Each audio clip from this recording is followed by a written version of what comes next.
Good morning, good afternoon, good evening, everyone. I'm Lisa Cinsulo, the Executive Vice President of Global Operations at GBTA.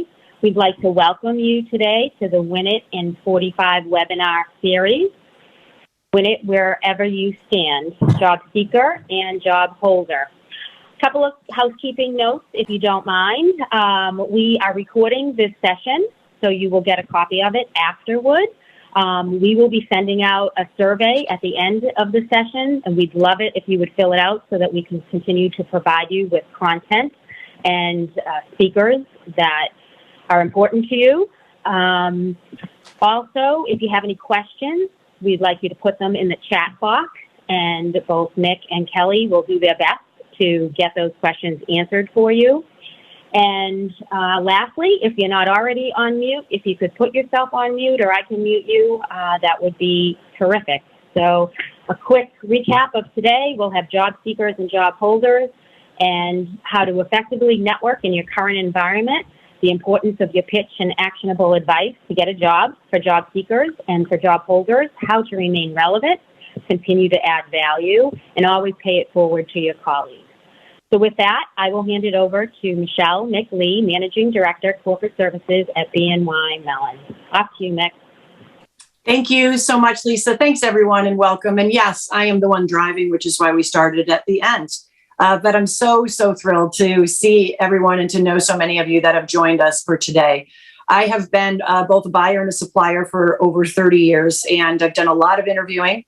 And it was an interesting situation where I found myself in a job interview for the first time in 2017. I hadn't interviewed for a job since 1999. And I know, Kate Shanley, that was about the time that you were born.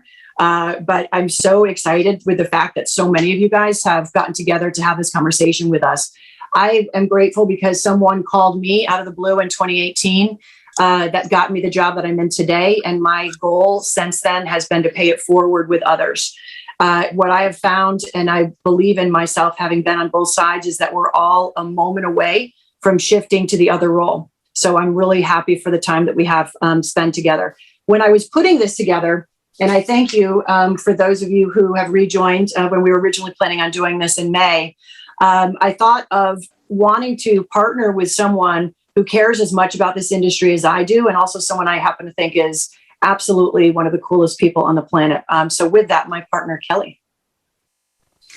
Thank you, dear friend. And as everyone who knows Mick knows, when she asks, you just say yes, and then you go figure it out afterwards, right? And in fact, that's a bit about sort of my history in this industry as well. 30 plus years, lots of executive roles, but I started in 1989. Many of you on the phone were not even born yet, I'm certain. And I started in an individual contributor communications job. And the message to this for me has always been say yes and then figure it out. And I am now diversifying my role as going from my full-time role to my advisory role with CWT. I'm both a job holder and a job seeker as I'm looking for non-executive director opportunities. So it's an interesting dynamic for me personally as well. And that is, we all have to be uncomfortable. The world is uncomfortable, industry is uncomfortable. If we can get comfortable being uncomfortable, oh my goodness, eyes wide open, that's where the best learning happens. And then the last thing I'll say for us to think about as we talk today, when I decided to make the change last year, realized, oh my goodness, I don't have a resume, a CV. I hadn't had one in 30 years. So the moral to the story is, even if you're as happy as you could possibly be in your current role, never, ever let your CV or your resume get stale, because it's your calling card. It's your opportunity for entry kind of thing. So I'll turn it back to you, Mick, and we'll jump into the content. Sounds great. I want to just make a suggestion for just about 15 seconds. We've got about 60 people on the call, and it's been growing over the last minute or so. I would like to suggest that everyone first pause for a moment, except for the person that's walking. Continue walking for us. I love the fact that you joined us on a walk.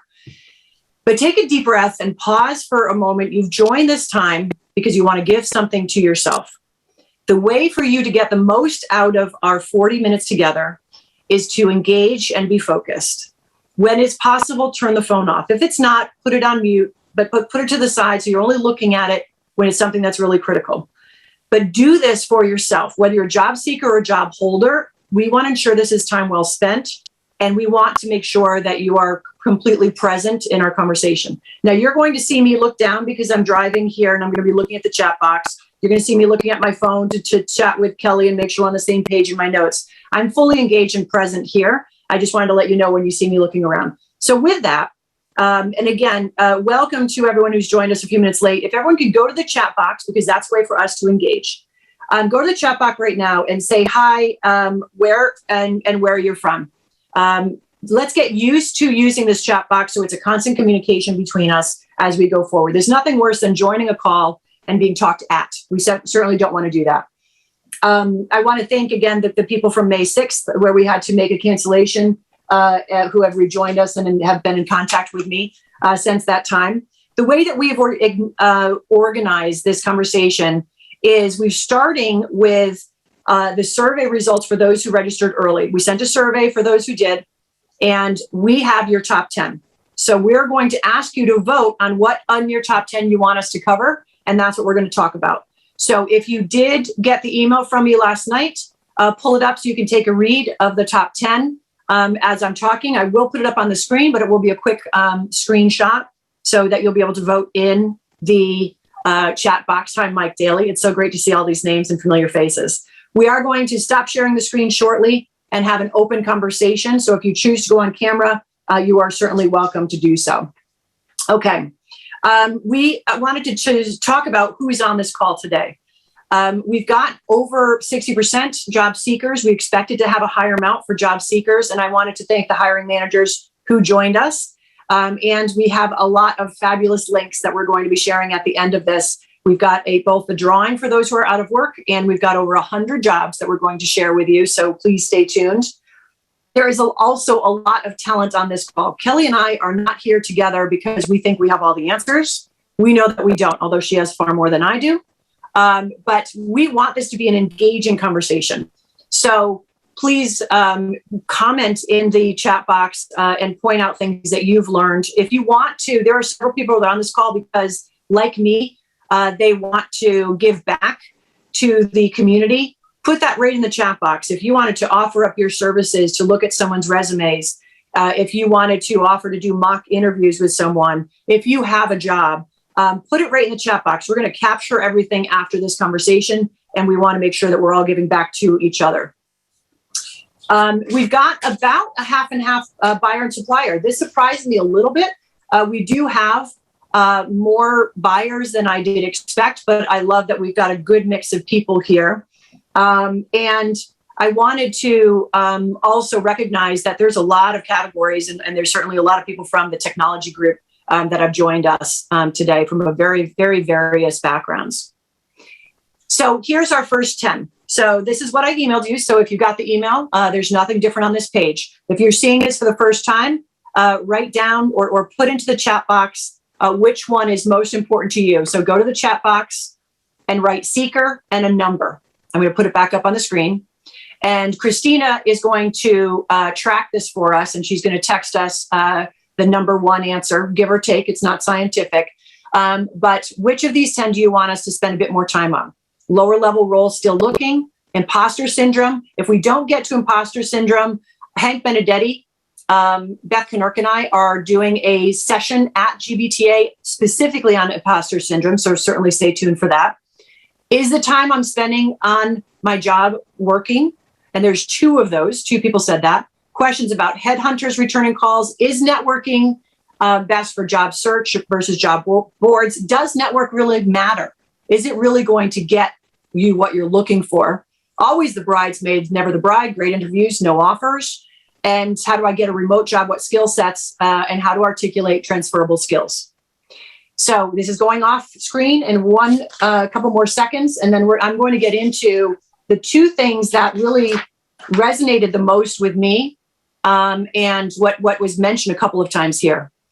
So let's talk about the two things I'm going to dig into. One is my activity having an impact? Is this the things that I'm doing to get a job time well spent?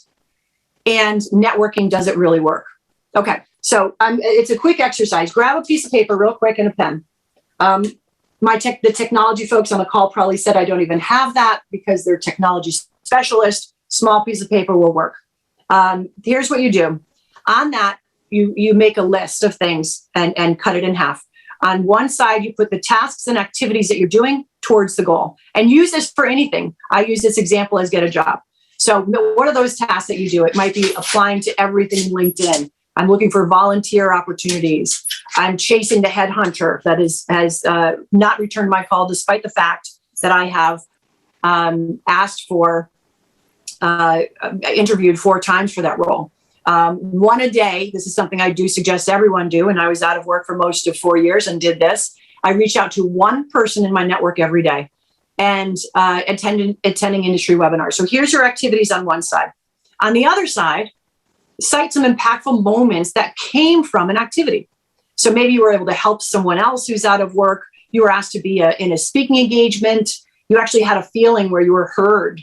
You got a job interview. You joined a volunteer committee. You learned more about the industry, and then you got a second job interview.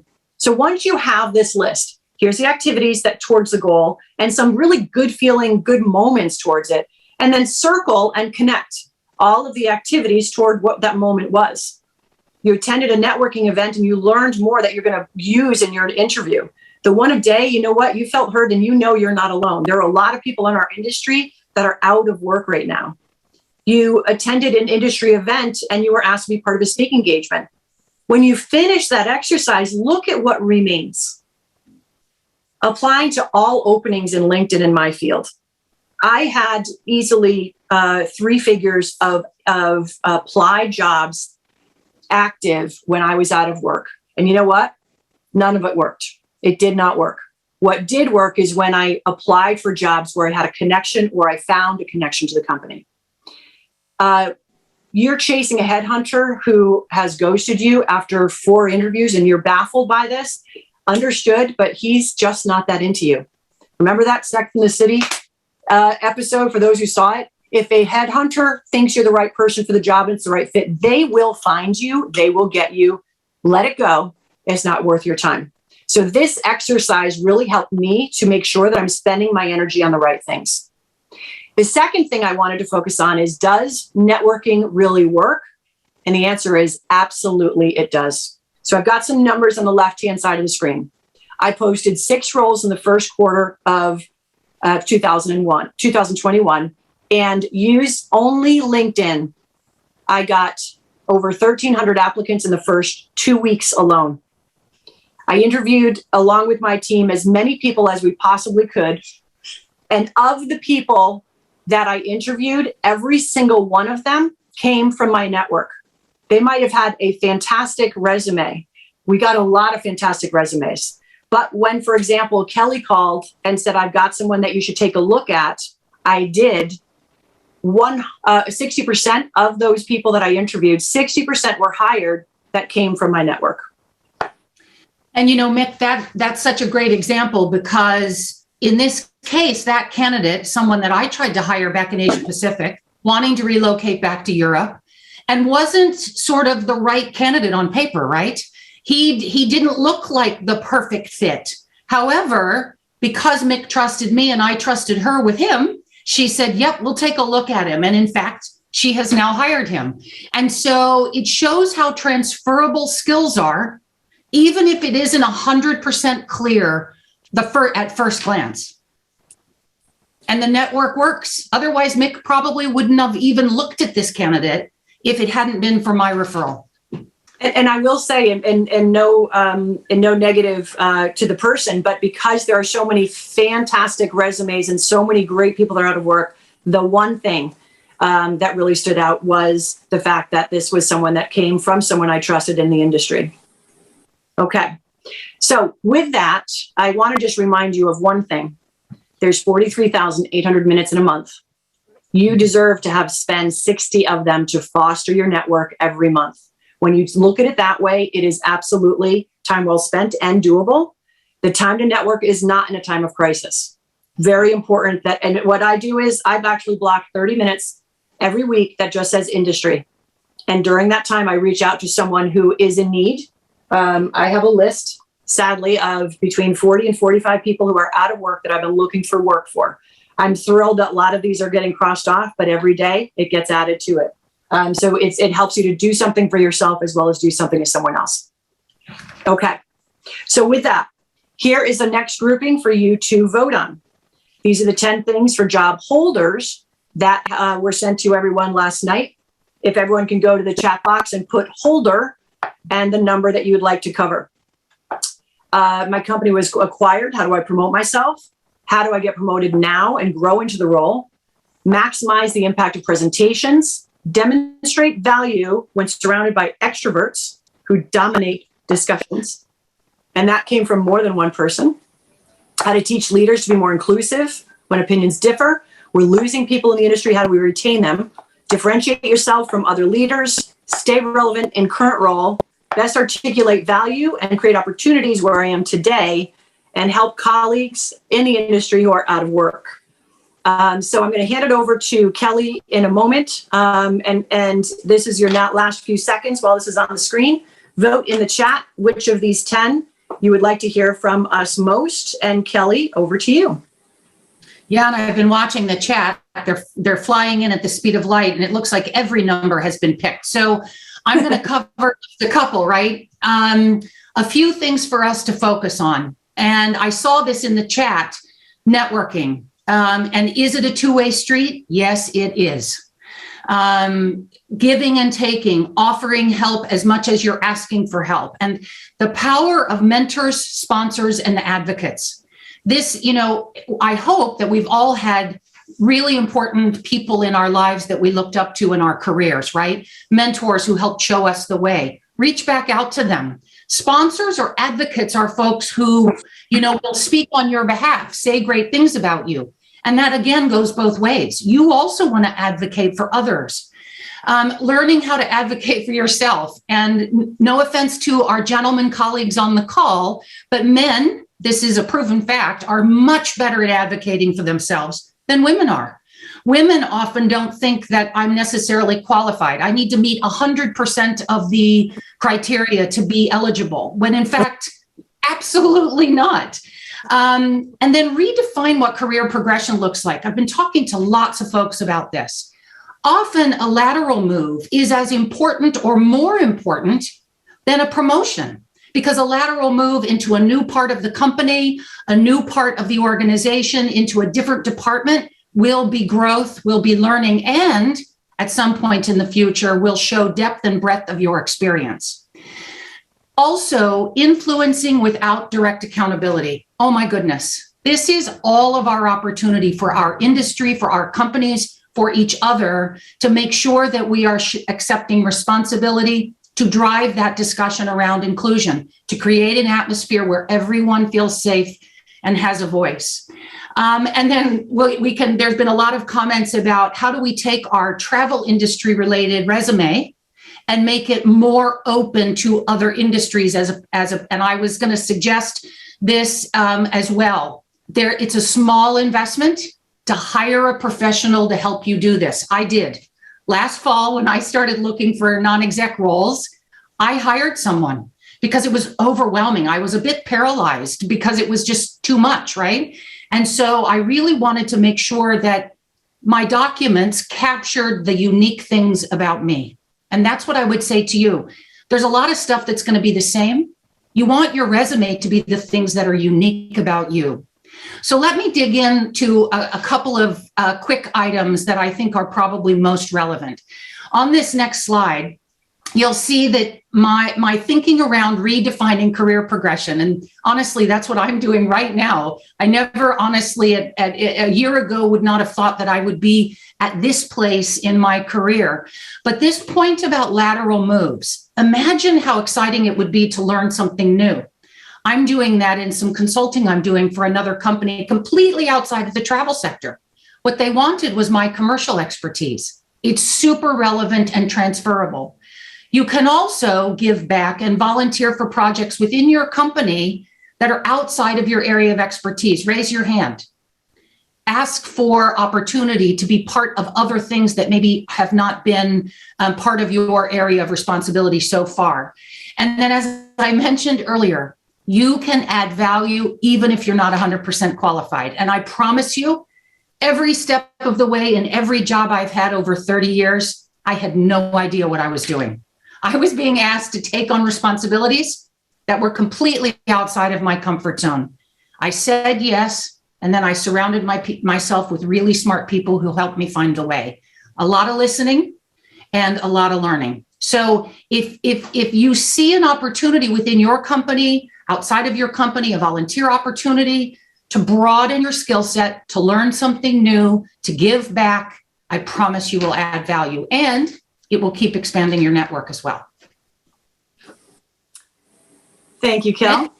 Yes? Yeah.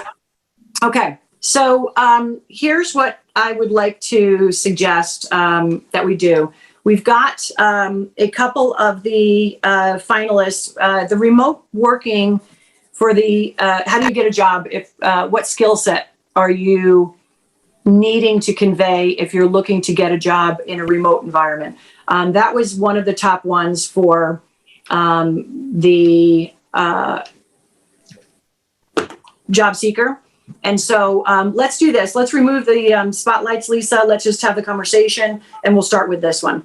So as far as remote working is concerned, it's one of the things that I think we've got to be there's a fine line, and you have to be very careful based on which job you're looking at. There have been times when I've had a job that has absolutely required 5 days a week in the office. And if it's an on-site coordinator for food services, of course, you know that that's not one that's going to be flexible. However, there are some jobs where I've said on-site is preferred, and I found the right person, and I was able to be flexible and change it based on having the right person, the right fit. What I would caution is to go for roles that you think that you're the right fit, where you think there may be flexibility, even if it's not stated. Sell them on you 100% so that they understand who you are and that remote working isn't the first thing that you're talking about. Sell them on who you are, what you can do. And with the question of how can you illustrate the mindset and the skill set, leverage the successes you've already had. So for example, I work for my manager who's in London, who I speak to about once every few weeks and I see about twice a year. That's someone who absolutely could be a successful candidate in a remote environment. I would suggest that you pepper that through your conversations without using the word remote, right? Illustrate organically how you work independently, how you deliver, how you are both an individual contributor and able to foster the culture of your organization, your direct and your broader organization in what you do every day now. Get them to really want you for their role. And in the final conversations is when you start talking about compensation and remote environment and where there could be some flexibility. So that's my recommendation. If it is a role where there seems like it could be some flexibility for you to be able to work remotely. If it's a role that does say it's a remote role, I'd love to throw it over to you, Kelly. So if it's a stated remote role, what are some of the things that you'd be looking for in someone to be able to say that they're the right person for this role?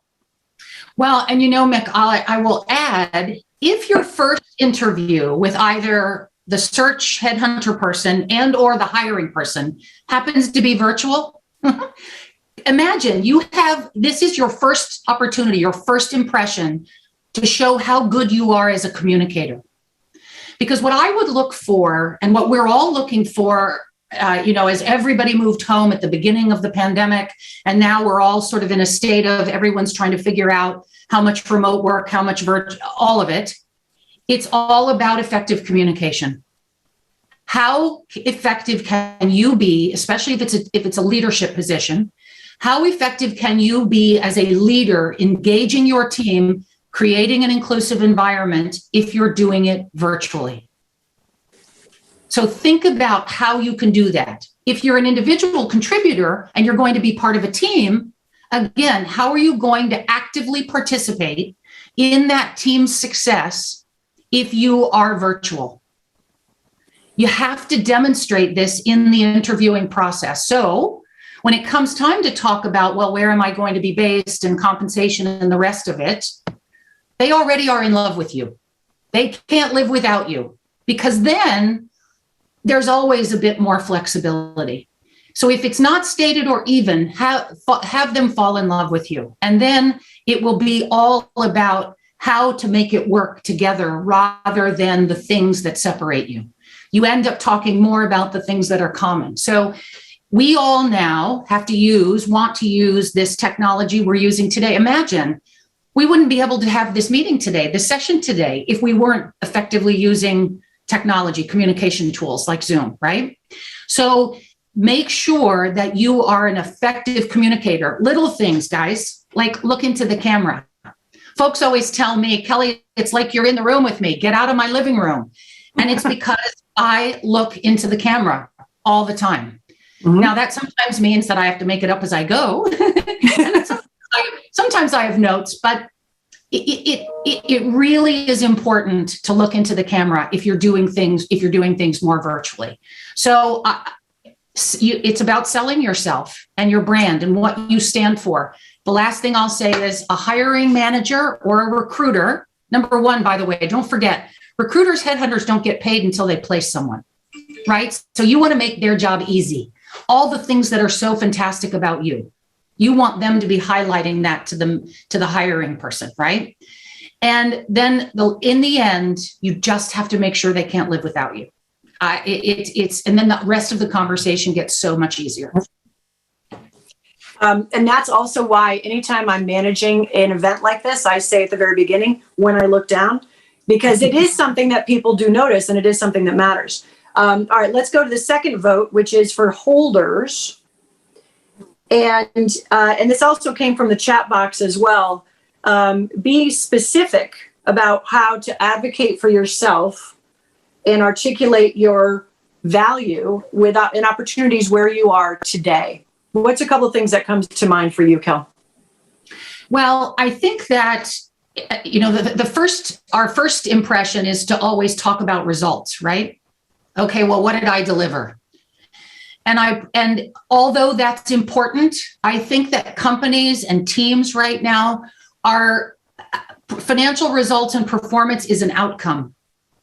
Right now, our industry and many industries really need to be focused about how are we going to bring talent in and how are we going to develop and retain talent. And so focusing on the how and the why is as important as the what. So you are going to add value in lots of ways. Of course, you're going to deliver on the things that you're accountable for. But what about how you influence others? What about how you show up? What about the values of your company and how you demonstrate those values? That's what engagement is all about. That's where discretionary effort, as I like to say, that's the secret sauce, the magic, right? That's where a company, again, is going to constantly be coming to you when there's a problem to solve, a challenge to be overcome, and or an opportunity that they need their best. They need to know what they can count on you for. And that's when you'll get tapped on the shoulder for lots of additional opportunities that are outside of your current role or promotions. Make sure that your boss and those around you know what they can trust you for. What can they count on you for?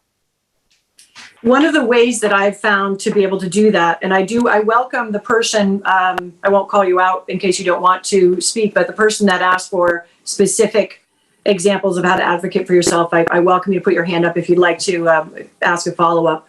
One of the things that I found, which might seem counterintuitive, but it's volunteering for things that are outside of your space. So for example, if you are on a team and your specialty is in marketing, and there is a project that comes up where they're developing a subcommittee in finance in order to address something, put your hand up for that role to be part of that so that people can see you outside of a single box. No, none of us is one-dimensional.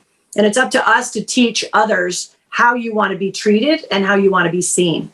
The way to do that is to put yourself in circumstances that are a bit different than where you're currently seen. And it might be a stretch for you, as Kelly said earlier, And as I've often said too, get comfortable being uncomfortable. Because if you're comfortable, it means that you're not stretching yourself or not necessarily learning or growing. That's exactly right. Mick, seriously, I wouldn't be, as I told Mick, I'm standing here at my desk. I wouldn't be standing here today living in London, my most fabulous place to live ever in my career. And I wouldn't have had the opportunities to live in Paris and in Singapore and in Washington and Chicago. I would not have had any of these opportunities if my bosses and other leaders around me didn't know that I was willing to try and that I was going to be okay being uncomfortable, even if I didn't know what I was doing, that they could count on me no matter what. That's what you need to do to advocate for yourself. And don't forget, you don't have to meet all the criteria. You don't have to be the perfect fit. I think that most successful leaders and even individual contributors in roles weren't the perfect fit, because what they showed in interest and in desire and in effort far outweighed specific technical expertise. I think that's exactly right. Any questions, put your hand up if you'd like to ask a question live. I'm going to go to one other item that was on what was submitted to us in advance. And we're getting some really great conversations that are happening in the chat, which again, we'll capture later. So using the chat thing, if you click on reactions, you can raise your hand. I'll keep watching for that. And let me go to one other thing that had come forward as one of the top things for holders. Just very briefly, Kel, how can we teach leaders to be more inclusive when opinions differ? This is something that I celebrate within my team. And one of the things that I do is I will tell my team that from day one, and anyone that's on, because I manage the mailroom and I manage the corporate aircraft. So if you can imagine the size and scope between what we're doing is quite vast. And what I say is, no matter who you are, and Kate Shanley and I have worked together when she was interning, and I said the same thing to her, and she's had amazing ideas in marketing and social media. You're here because you have a voice. Doesn't matter what your role is, and you put your business card at the door. Always have a voice. And my team will disagree with me and will tell me when I've made a mistake. Now, thankfully, if we're on a big call like this, Christina will send me a text saying you just said something that was completely wrong or didn't make sense. If it's just the team, then as others will know, they'll say, listen, hold on a second, let's go back to this. So encouraging diversity in thought leadership and making sure that you're corrected absolutely is important. But how would you do it for leaders that aren't open to that? Well, and this is such an important topic. I mean, everybody knows there's so much reading now, right? And so much research on diversity, equity, and inclusion. And in fact, I wrote a few blogs recently about this, that each of those three things are unique: diversity, equity, and inclusion. In fact, so many people, leaders, sort of lump, oh, well, I have equal men and women, or I have multiple cultures covered, or age, or whatever the category is. So I have a diverse team, therefore I'm inclusive. Absolutely not. In fact, unless everyone at the table has a voice, it is not an inclusive environment. And in fact, for some, may feel unfair or unsafe, right? So first lesson for a leader is to make it clear to your team and in your team dynamic that not only is it okay to have a voice, but that you expect everyone to have a voice. And that part of the role of your team is for everyone to have a voice and everyone to have an opinion. And in fact, you're expecting them to question. If you're not questioning, you're not learning, you're not growing, and we're not getting better each and every day. And so one, you need to make that an expectation of the individuals on your team, as well as part of the team dynamic. If you have a combination of introverts and extroverts, which I have had many times now, imagine, right? A team of sales leaders, they're all extroverts. In fact, they're not all extroverts. Some of them historically were trained extroverts because they learned how to speak up and to be in a room of extroverts, even if their comfort zone was being an introvert. Your job as a leader, or as a teammate for that matter, is to make sure those on the team that may be introverted are called upon, are asked for their opinion, because it may not be in their nature to speak up. And sometimes then the opportunity passes by. And so whether you are the leader or you are a teammate, it's our shared responsibility to create an environment where everyone has a voice.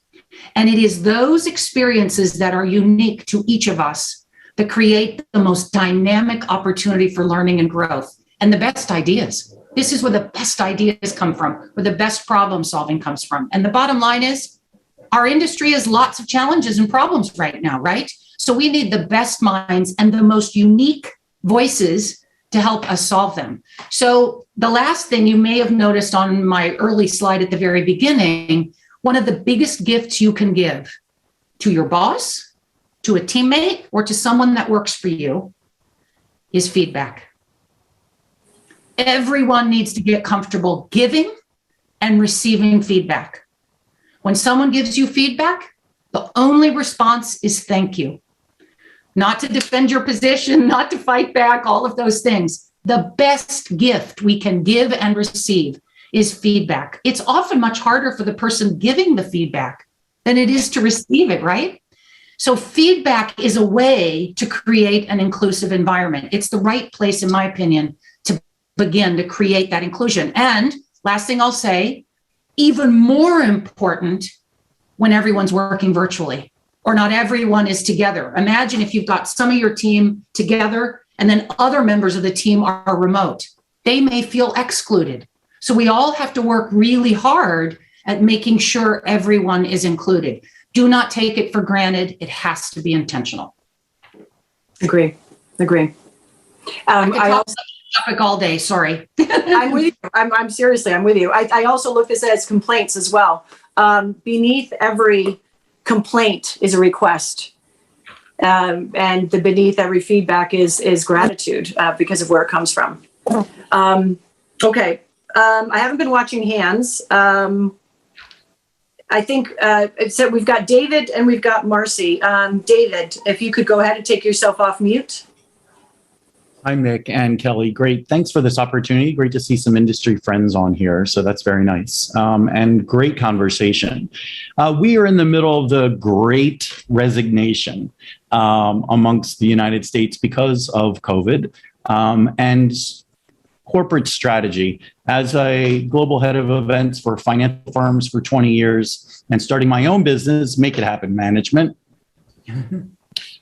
People talk about how job descriptions are so specific, but yet the strategy of industries are changing. So people have talked about how to promote yourself in the chat. What is your advice on job descriptions that may say for a managing director or for a VP, and then the job descriptions and the specs? What if it's the job description is below your expectations or above your expectations? How do you best sell yourself? And do you suggest applying for those roles that you may not be out of or below because of the negotiations at the end that Mick was talking about? I think that it's a great question. If you go back to the surveys, it was one of the first items that people had mentioned is about taking a job that's lower than what you were expecting. And while each person makes their own decisions based on where they are personally, I'll give you a personal example. When I was looking for a role, I was offered a job at a college, which was limited to travel. And travel's always my heart, but I've also done other things in addition to the travel industry.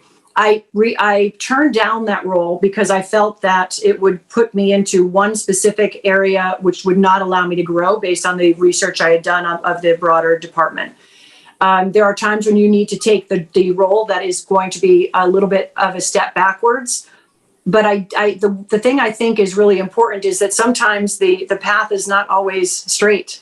And sometimes we've got to go sideways, and sometimes we even take a step back in order to get to where we want to go. I think that one of the things that has